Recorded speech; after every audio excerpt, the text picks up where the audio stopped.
Hey everybody, welcome to Pop Culture Philosophers. It's Monday. That means it's Movie Monday. Today we're talking about Thor The Dark World.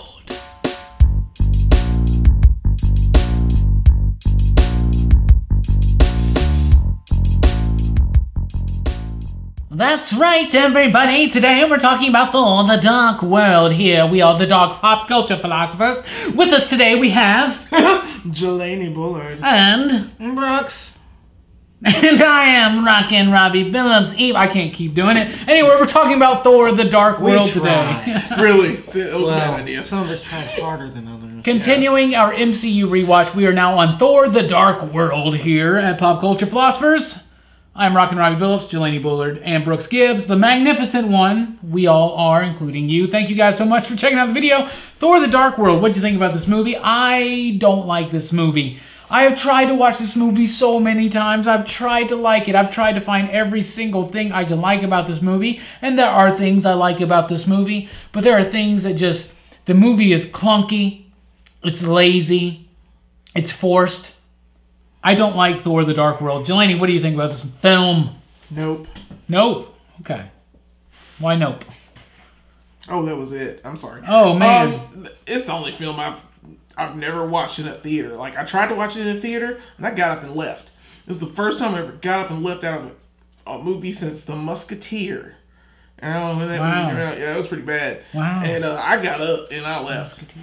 Yeah, it's pretty bad. So, I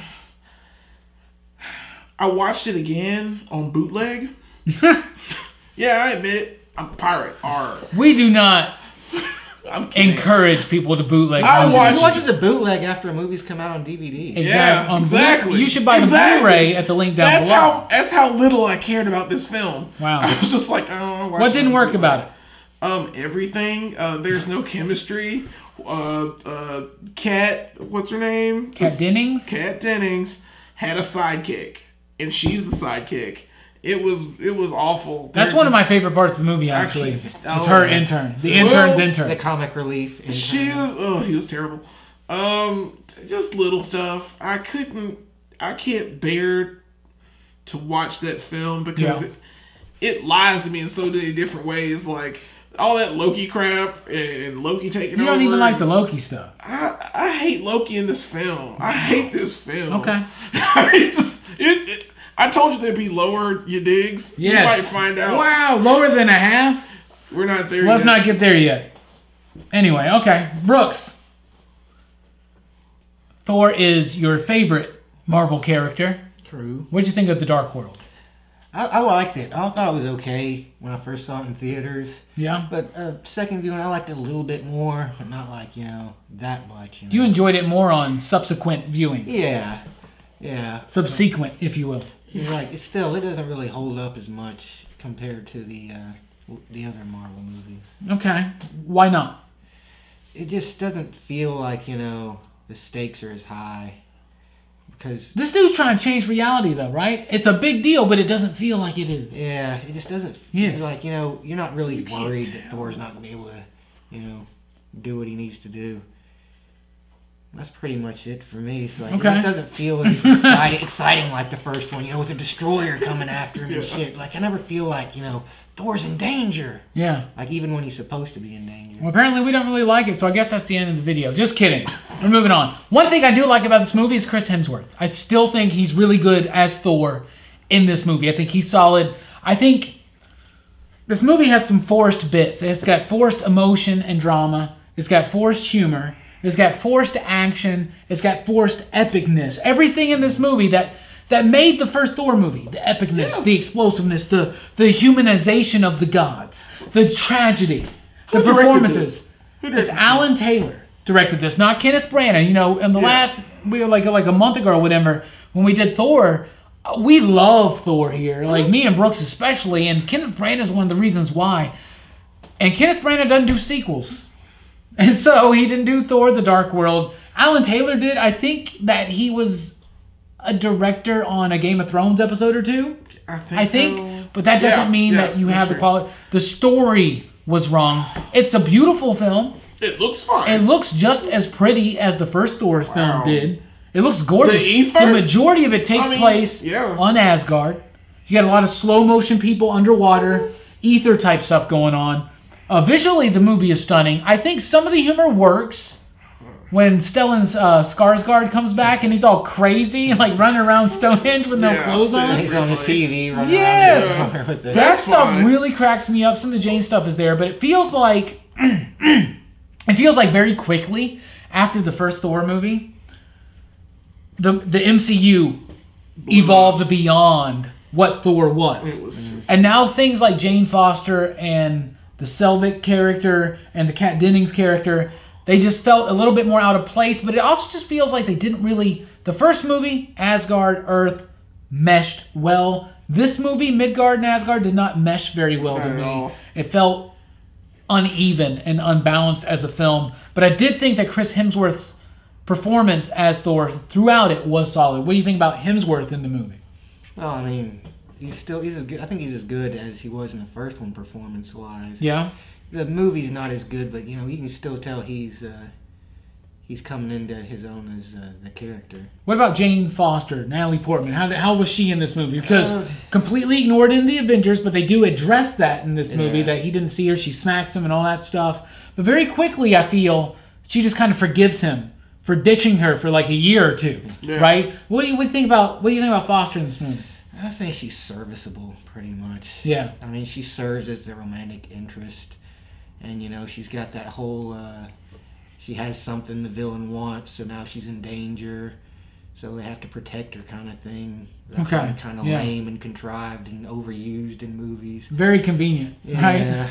But I still think she does a good job playing the part. But I think the part is pretty weak in this one. I agree with you. I don't think that Natalie Portman had much to work with in this film. She basically gets delegated to just being more of a damsel in distress than Pepper Potts, like we talked about last week, ever did, right? So, and I feel like that's why Natalie Portman's not coming back. She just wasn't satisfied with the character. I don't think they developed the Jane character from movie 1 to movie 2 very, very well at all. The romance still feels completely unbelievable to me. It feels forced. I don't really like it. What do you think about Hemsworth in this movie, Jelani?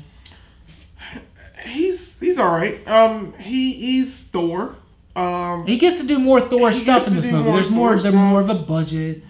I don't care because it was just that week. All right, but Thor himself, he was the same character, and he's still at wherefore art theirs and theirs. And when we get to Ragnarok, I'll tell you why some of that still needed to be there. Okay, but as a character, him growing, he was all right. Okay. That's it. What about Jane Foster, Natalie Portman in the role and the romance? It was a weak chemistry. They've always had weak chemistry. They never look good together. I don't think that Natalie Portman wants to be there in this movie, and it shows. Like, her character is just phoning it in. Yeah. And I think there's some behind the scenes stuff that's behind that. I believe so. I can't remember, but because of that, I think she probably just phoned in most of this. And most of this is phoned in. And she feels like, in the trailer, you expected her to die. They actually had it set up where it looked like she was going to die in this trailer. The ether was taking her over, and it looked like that was the end. And I thought that was going to be a great setup for Thor to get more character. I don't know, to get mad or something, or change in some form. And he was still Thor. That's what I'm saying. Going back to Hemsworth. Okay. So that's for the relationship for them. And Jane as a character, I'm not really a fan. Me neither. You mentioned the ether. Mm-hmm. So this is the next Infinity Stone that's revealed. So we've had space. We've had mind. Now we have reality. The ether, which is red, which in the comics red is power, but in this one red is reality. It's a reality gem. Now the space gem as the Tesseract makes sense to me. It opens up these portals. The Tesseract is the space gem. The Tesseract is the space gem. The Loki's staff is the mind gem. Oh, okay. I thought they were the same thing, though. Because they was in the staff. No, it's because the Tesseract is blue, but so is Loki's Mind Staff. Right. But in Avengers Age of Ultron, when they break open that Mind Staff, It's the stone. The mind it's like yellow. Yellow. Because it's the one they put in Vision. Anyway, but this is reality. And it doesn't really seem to work. Loki's staff controlled people. The Tesseract opened up dimensions and pulled energy from space. It was like Malekith was trying to get this thing so he could like bring about dark matter and make the world dark again. I guess that's changing reality, but they made it seem really weak. All the realities at once. He wanted to open the portal. Yeah, their convergence and visually. There was so much crap going on in this movie. I didn't care. But like we said, visually about the movie. I think visually it's great, and I love the convergence thing, and I love the idea that physics is messing up because of the convergence. It looks cool. It's really neat. I do like that. But the reality gem, I think, just doesn't really kind of mesh well. I feel like the ether was something they created, and then they're like, yo, you got to make this a reality. Like, you got to make it like an Infinity Stone. How did the ether work as a plot device to you? Does it work as an Infinity Stone? It's weak. I mean, Malekith had the stone all this time, and it just I'm sorry, I can't do this. No. I not to stop. It's just good Lord. Talking about this film makes me sad. Okay, speaking of being sad, Brooks, what do you think about the reality gem? How does the ether play in the movie? Do you like it? It's all right, you know. As far as villainous plots go, going after Infinity Stone's a decent enough motivation. But, you know, they didn't really give Eccleston a whole lot to do as Malekith. At all! Yeah, he didn't have as much personality because, you know, in the comics, Malekith's a very... he's kind of a strange, jovial, twisted, weird character. And Eccleston can play that character. He's got a lot of personality, but the Eccleston version of him is menacing but boring, you know? Yeah. And he plays excellent characters. And like they gave him nothing to work with. That's the main problem. You think the main problem with Malekith is that he just didn't have anything? Because it's obviously not Chris Eccleston. He's a bland character. He's just. I know we're not. If we're getting to we're talking about it right now. Malekith. Let's talk about it. He had no motivations. He was just there. He just. Oh, this is the guy that Thor has to fight now. And I'm like, no. Once again, Marvel's weakest problem is its villains, and this is maybe the worst villain that Marvel has produced. Worse than the Mandarin? Because you had some words about the Mandarin last week. I can't stand the Mandarin. He's not the worst. It's been a week and he's still talking about it. Yeah. I brought it up. He brought it up. Malekith doesn't work. He doesn't work at all. Does Malekith work for you in this movie? Not really. Well, I mean, do you at least like how they try to give him the He's so forgettable. The half face. They did give him that. And I like that they put Curse in the movie, I guess. That's another thing. Yeah. Curse is awesome in this movie. Curse is one of the best things in this movie. It's the dude that played Mr. Echo. Mr. Echo, yeah. Oh, and he played Adebisi. Mm-hmm. Dude. In Heroes, yeah. Yeah. In Oz. In Oz. In Oz. Oz. Heroes and Oz are two completely why did I think about Adebisi? But, anyway, Curse is awesome in this movie. So good. Why is Curse better than Malekith? Well, he actually gets to do some stuff. Yeah. Okay. You get to see how badass he is, how unstoppable, and all that. Because even when they kill Frigga, yeah. Which Rene Russo has more to do in this movie than the last one, but not that much. Yeah. She's Thor's mother. She's more of a motivation, and I like how that gets into Loki. We'll talk about that in just a second. But Malekith's not even responsible for that death. No. It's someone saving Malekith's ass. Mm-hmm. Right? Yeah. And Curse is so badass in this. Yeah. He looks cool. He's threatening. He's menacing. Yeah. I can agree with. Yeah. That he was amazing. Okay. He's a darker character that I expected for him to. I don't know. I don't know what to say. Because he's freaking awesome. Sorry. He's awesome. He's menacing. He's scary. I think he looks cool. Even awesome. From the moment when he's in the prison or whatever, and he sees amazing. Loki and he's just like staring at him. Let's talk about Loki. Tom Hiddleston is one of the best parts of the MCU, including Loki. Loki is the best villain they've had. Yeah. Why is he weak to you in Thor Dark World? He's so weak. Why? Is it him or is it the script? Is it the direction? What is it? Once again, he's the trickster Loki. And he's doing his trickster stuff. And he's being freed. Yeah. Fooled you again, Thor. Yeah. That's for you, Mr. Hatch. It was terrible. But they forced this death on him. and it's this cheesy, oh, brother. And it's so obvious, though, when it happens. He's, like, not there, or he's not dead. You know it. Because you're just like, well, they're going to kill him. So when they do that bit at the end, you're like, we already knew that. It's everything, man. I told you, I'm not a fan of this film, and I hate talking about it. I think that Hemsworth, Portman, hell, everybody, Eccleston, everybody phoned this movie everybody did the best they could do with what they were given. It in. And I think people like Anthony Hopkins didn't even want to do this movie. He was like, I don't care. I don't think he wanted to do this movie. Look at his face. But someone who blew us away in the first Thor movie, and all these actors, which are so amazing in that movie, and they're just so weak in this one, I just think that they didn't believe in this film from the get-go. That's honestly what I feel like. But I do feel like Hiddleston brought what he could with it. Some of those scenes when he's like dealing with his mother's death, like really hit me. Like he's got all this anger against Odin. The poor sad Loki. Yeah, but he's got all this anger at Odin, at his father, but he can't direct that towards his mother. How accurate is that to many people you fucking know in this world? True. Right? Yeah. What do you think about Loki in the film? I thought he was good. You know, he does spend like most of the first act, imprisoned, but it kind of humanizes him a bit too. Yeah. He does these bad things. He likes to fuck with Thor and all this, but you never see if he actually cares about anything. And this movie shows you, he does care about something. Yes. But it's like, how far will he go for that? Yeah. And he once again realizes his dream of sitting on the throne, which is all these movies.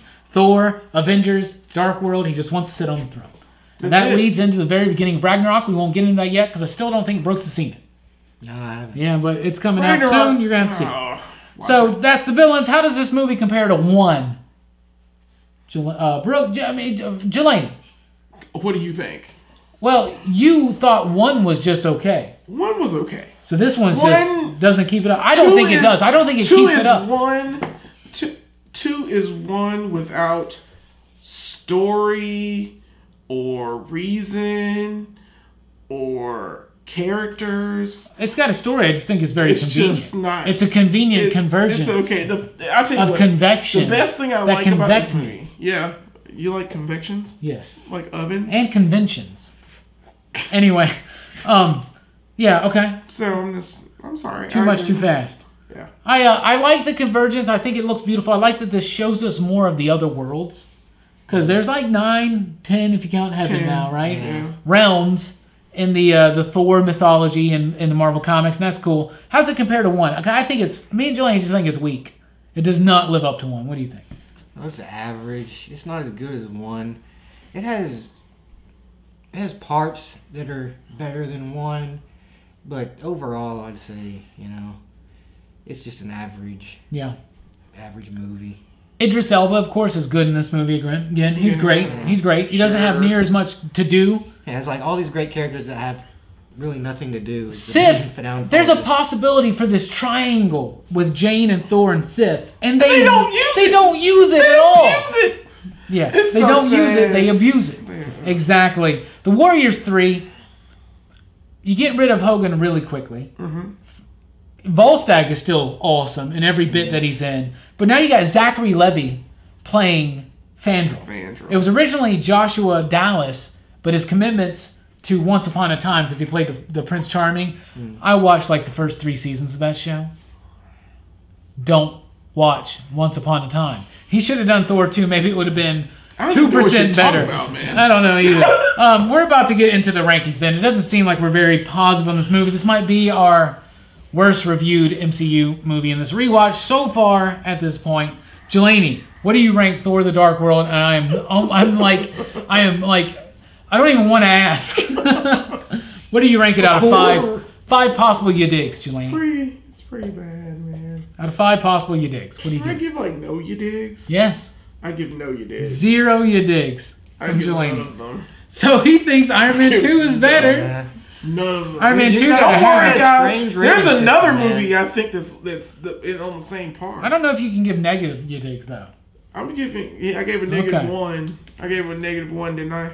I'm gonna give a 0. Yeah, you gave a 0 here. A 0 you digs to Thor: The Dark World from 0. Jelani. Just does not like this film, not feeling it at all. film. Brooks, a little bit more forgiving of Thor, I believe. Brooks, what do you give Thor The Dark World? I give it 2.5. 2.5 you did. Wow. That's solid. That's more than like Iron Man 3 and then what was? Yeah. Well, you gave Iron Man 3 3.5. Oh, okay. 2.5 is fine. This is your worst reviewed one so far. Yeah. Yeah, Thor The Dark World, 2.5. Yeah. Wow. It's just so average.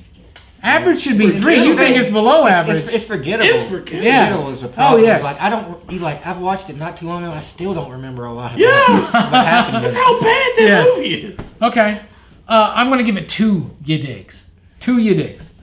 2.5, 2, 0. I guess that makes an average of 1? 1.5? We do not think highly of Thor The Dark World. Not at all. Ooh, at all. I'm glad it's gone. I think it's one of the weakest ones. I'm glad for that sure. nothing from it like. One of the like things comes out. I'm really enjoying this MCU rewatch because some of my opinions do change, you know. And Thor: The Dark World I've never liked, and I just think it might be the worst. I think it might be the worst. It could be. The I think worst. it might be the worst. There's something on par with it for me, but We still got to watch a few more times. But anyway, well, we didn't rank Thor: The Dark World very high. How many you digs out of 5 do you give Thor: The Dark World? Do you love it? Do you hate it? Are you with us or are you against us? Are you with? Are you like Brooks? It's okay. You're like maybe I'm okay. No. That's how it went here. Let us know in the comments down below. Thank you guys so much for checking out the video. Be sure to join us next Monday. We're talking about Winter Soldier, Captain America, the second Captain America movie. A completely different reaction, I guarantee you, from The Dark World. I seriously guarantee you. But let us know what you think about The Dark World in the comments down below. Thank you for checking out the video. Please do like, share, and subscribe. We do this every single Monday. Also, the weekly comic book review, all that jazz, can be found, including our podcast, at popculturephilosophers.com. I am Rockin Robbie Billups. This is Jelani Bullard. And this is Brooks. We are PCP. Thanks for joining the Army. Deuces, you dig. Thanks for rocking with us. Dig 'em. Golden Smacks, Honeycombs suck. I like Cocoa Puffs.